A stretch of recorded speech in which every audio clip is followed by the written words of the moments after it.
I, 22F, had been living with my older sister Sarah, 31F, for the past 6 years. Our life took a drastic turn when our mom died in a car accident when I was 16.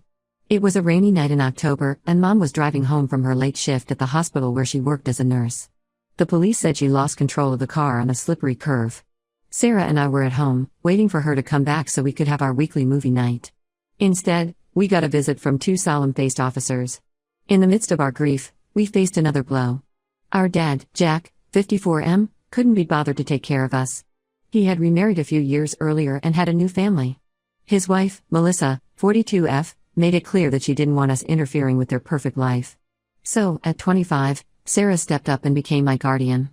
The day after Mom's funeral, Sarah and I packed up our childhood home. It was a small, cozy house filled with memories. I remember sitting on the floor of my bedroom, surrounded by boxes, holding on to my favorite stuffed animal, a worn-out teddy bear Mom had given me on my 5th birthday. Sarah found me there, crying silently. She sat down next to me, put her arm around my shoulders, and we cried together. We moved into a tiny 2-bedroom apartment across town. It was all Sarah could afford on her entry-level marketing job salary. The first few months were tough. Sarah was working overtime to make ends meet, and I was trying to adjust to a new school while dealing with the loss of Mom and the abandonment by Dad. I still remember our first night in the new apartment. We had no furniture except for 2 air mattresses and a rickety table we found on the street.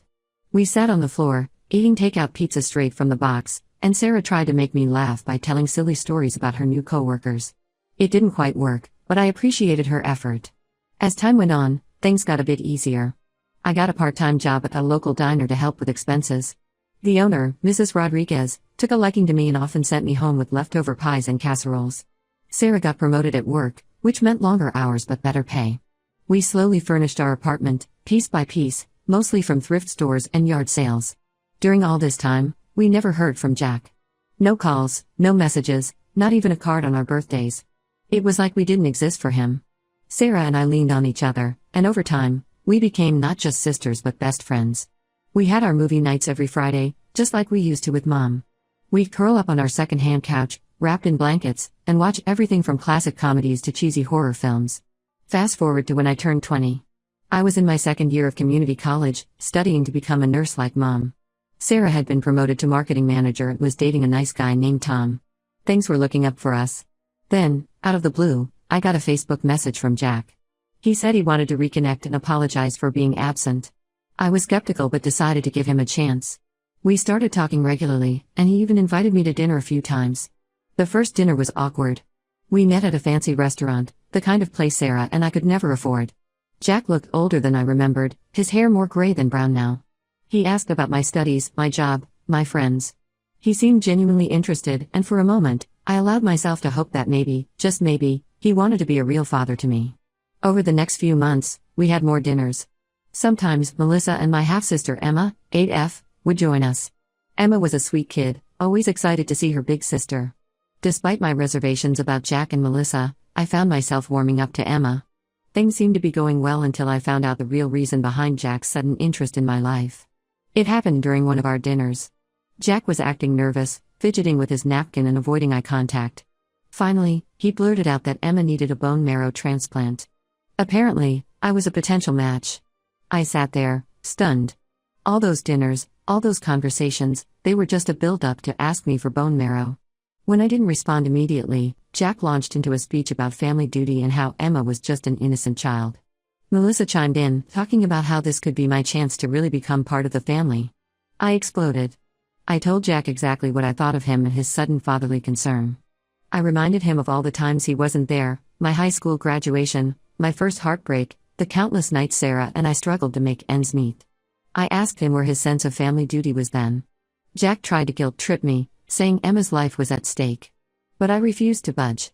I told him that while I felt for Emma, I wasn't going to be used as a spare parts bank for his new family.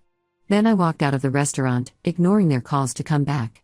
When I got home, I broke down in tears. Sarah held me as I told her everything. She was furious at Jack but proud of me for standing up for myself. She reminded me that I didn't owe Jack or his new family anything. We both blocked Jack on all platforms after that incident. A few months passed, and we heard through a mutual acquaintance that Emma had found another donor and was recovering well. I felt relieved for her but still angry at Jack's manipulation. Last week, I got a call from Melissa. She told me Jack had been in a car accident and was in critical condition. She insisted I needed to come to the hospital because he was asking for me.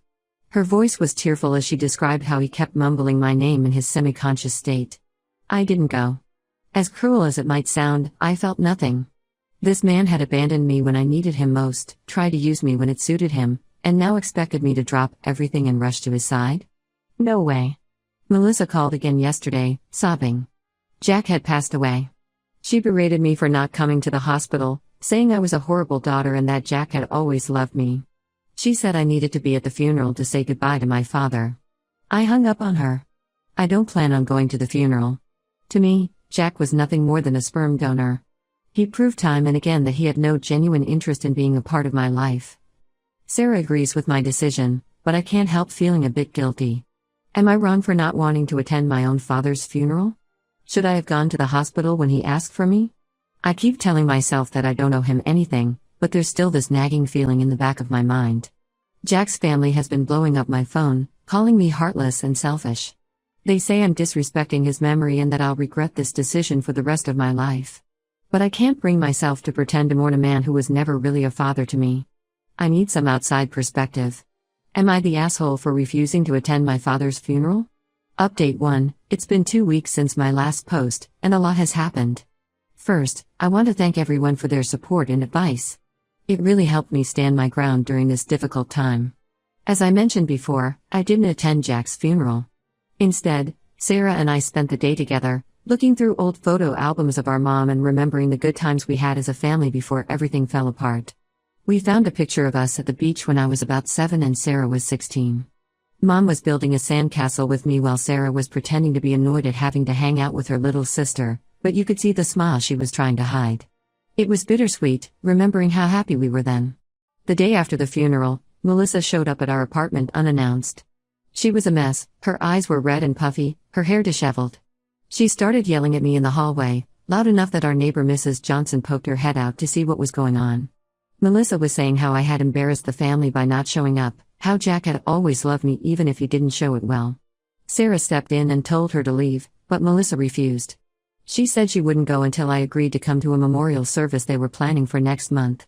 She went on about how it would mean so much to Emma to have her big sister there, and how it was my last chance to make things right with Jack. I lost my cool at that point. I told Melissa exactly what I thought of Jack and how he had treated me. I reminded her of how she had stood by and let Jack ignore us for years, only to come back when they needed something from me. I explained that he was never a father to me, and I owed him nothing. I also told her that her harassment was unacceptable and that if she didn't leave immediately, I would call the police. Melissa left, but not before telling me that I would be hearing from their lawyer.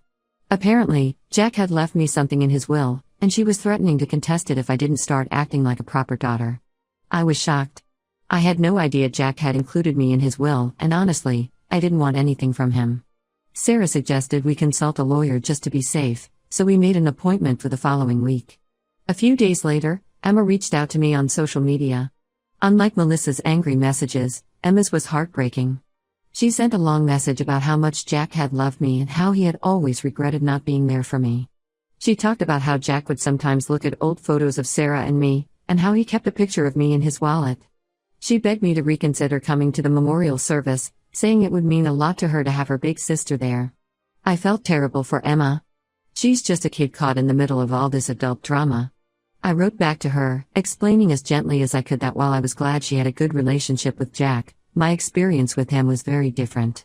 I told her about some of the times Jack had let me down, missing my high school graduation, not being there when Mom died, showing up only when he needed something from me. I told her that I couldn't pretend to mourn someone I didn't really know or love, but that I hoped she could understand and respect my decision. To my surprise, Emma responded with understanding. She said she was sorry for what I had gone through and that she hoped maybe someday we could get to know each other better, separate from all the Jack drama. It was a mature response for an 8-year-old, and it made me wonder how much she really knew about the situation. The lawyer appointment was eye-opening. Turns out, Jack had left me a significant amount of money, enough to pay off my student loans and then some. The lawyer explained that Melissa had no grounds to contest the will, as Jack had been of sound mind when he made it. He also showed us a letter Jack had written to go along with the will. In it, Jack apologized for being a terrible father and said he hoped the money could give me the start in life he should have helped with. I'm conflicted about the money. On one hand, it feels like blood money, a way for Jack to ease his guilt even after death. On the other hand, it could really help set me up for the future. Sarah thinks I should take it and use it to build the life Jack never helped me have. She pointed out that it's the least he could do after everything. As for the memorial service, I'm standing firm on not attending. Melissa has been calling and leaving voicemails, alternating between guilt-tripping and threatening. I've blocked her number and am considering getting a restraining order if she doesn't stop. This whole situation has been exhausting, but I'm grateful to have Sarah by my side through it all. She's been my rock, reminding me that I have the right to set boundaries and stick to them. We've been spending a lot of time together, just talking and processing everything that's happened. Last night, we stayed up late making our mom's famous chocolate chip cookies and sharing memories of her. It was nice to focus on the parent who was always there for us, instead of the one who wasn't. I'll update again if anything significant happens, especially regarding the will situation. Thanks again for all your support. Update 2. It's been about a month since my last update, and things have taken an unexpected turn. I'm still processing everything that's happened, but I'll do my best to explain. First, about the will. After much deliberation and talks with Sarah, I decided to accept the money Jack left me. As many of you suggested, I'm viewing it as a form of restitution rather than a gift. I've used part of it to pay off my student loans, and I'm setting aside the rest for future education or possibly a down payment on a house. It feels strange to benefit from Jack's death when I felt so little for him in life, but Sarah reminded me that this money could help me build the future Mom would have wanted for me. Now, onto the more surprising developments. A week after my last update, I received a package in the mail. It was from Jack's lawyer, sent as per Jack's instructions in case of his death. Inside was a letter and a USB drive. The letter was long and detailed. In it, Jack explained a lot of things about his past that I never knew. He admitted to being a coward for abandoning Sarah and me after our mom died, but he also revealed why he felt he had to stay away. Apparently, our mom had been involved in some illegal activities before her death. Jack claimed he didn't know the full extent of it, but he was afraid that by associating with us, he might put his new family at risk. He wrote about late-night phone calls Mom would get, about strangers showing up at our house, about Mom coming home with unexplained bruises. He said he regretted his decision every day but felt trapped by fear and guilt. The USB drive contained documents that seemed to support his story, old emails, some legal documents, and even a few photos I had never seen before. There were pictures of Mom with people I didn't recognize, in places I'd never seen. It was a lot to take in. I showed everything to Sarah. She was as shocked as I was. We spent hours going through the documents, trying to make sense of it all. Sarah remembered some things from when we were younger that suddenly made more sense in light of this new information. She recalled a time when she was about 12, and she overheard Mom arguing with someone on the phone, saying she wanted out. At the time, Sarah thought it was just a work dispute. I'm still angry at Jack for abandoning us, but this new information has complicated my feelings. I can't condone his actions, but I think I understand them a little better now. It doesn't excuse what he did, but it does explain some things. Melissa called again last week. This time, her tone was different. She apologized for her behavior and asked if we could meet in person to talk. After some hesitation, I agreed. We met at a neutral location, a coffee shop downtown. Melissa brought Emma with her. The conversation was awkward at first, but as we talked, I realized that Melissa hadn't known the full story either. Jack had kept a lot of secrets from everyone. Melissa shared some stories about Jack from their life together. She talked about how he would sometimes get quiet and distant, especially around the anniversary of Mom's death. She mentioned finding him once, late at night, looking at old family photos and crying. It was a side of Jack I had never seen or considered. Emma asked if she could stay in touch with me. Despite everything, I found myself saying yes. She's an innocent in all this, and I think having a relationship with her might be healing for both of us. We exchanged phone numbers, and she's been texting me about her school projects and her pet hamster. I'm still not sure how I feel about everything. Learning about our mom's past has opened up a whole new set of questions. Was she really involved in something illegal? If so, what? And how much danger were we in without even knowing it? Sarah and I are considering hiring a private investigator to look into it further, just to make sure there are no other surprises waiting for us. We want to know the truth about our mom, even if it's difficult to hear. As for Jack's memorial service, I've decided not to attend. However, I did agree to visit his grave with Sarah sometime in the future, when I feel ready. I think it might help provide some closure. This whole experience has been a roller coaster of emotions. I'm grateful for Sarah's unwavering support and for this community's advice. I'll update again if we uncover anything significant about our mom's past. Update 3. It's been 6 months since my last update, and I finally feel ready to share what's happened since then. Sarah and I did end up hiring a private investigator to look into our mom's past. What we uncovered was both shocking and heartbreaking. Our mom had indeed been involved in some illegal activities, but not in the way Jack had implied.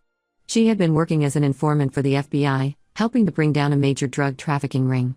Her death, which we had always believed was due to a car accident, was actually a murder made to look like an accident. The PI found evidence that suggested Jack knew about this. He hadn't stayed away from us out of fear for his new family's safety, but because he was somehow connected to the people our mom was informing on. We're still not clear on the extent of his involvement, but it seems he chose to protect himself rather than us. When we confronted Melissa with this information, she broke down. She swore she had no idea about any of it. We believe her. She's been cooperating with us and the authorities to uncover the full truth. As for Emma, this revelation has been hard on her. She's struggling to reconcile the father she knew with the man we've uncovered. I've been trying to be there for her as much as I can. Despite everything, we've been building a relationship. Last week, I attended her school play. She played a tree, but she was the best darn tree in the whole forest. Sarah and I have been in contact with the FBI. They've reopened the investigation into our mom's death based on the new evidence we provided. It's been a difficult process, dredging up old memories and pain, but we're determined to see it through. We want justice for our mom.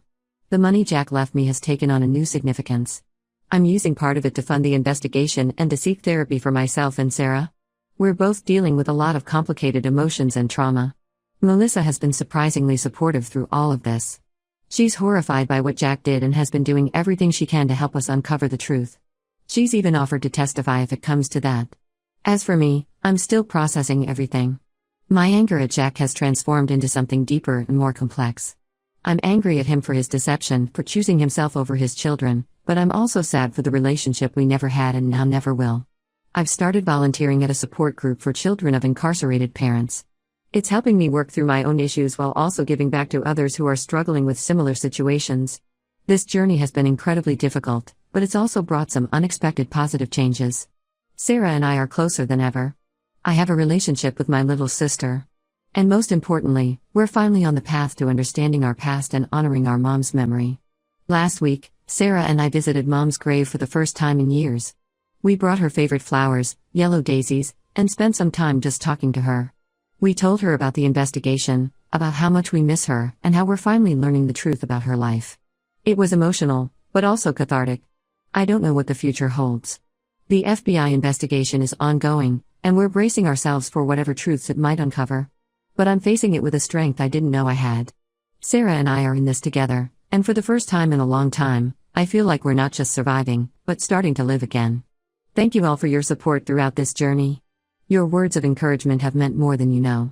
I may not update again for a while, as we're focusing on healing and moving forward. But know that your kindness has made a real difference in our lives.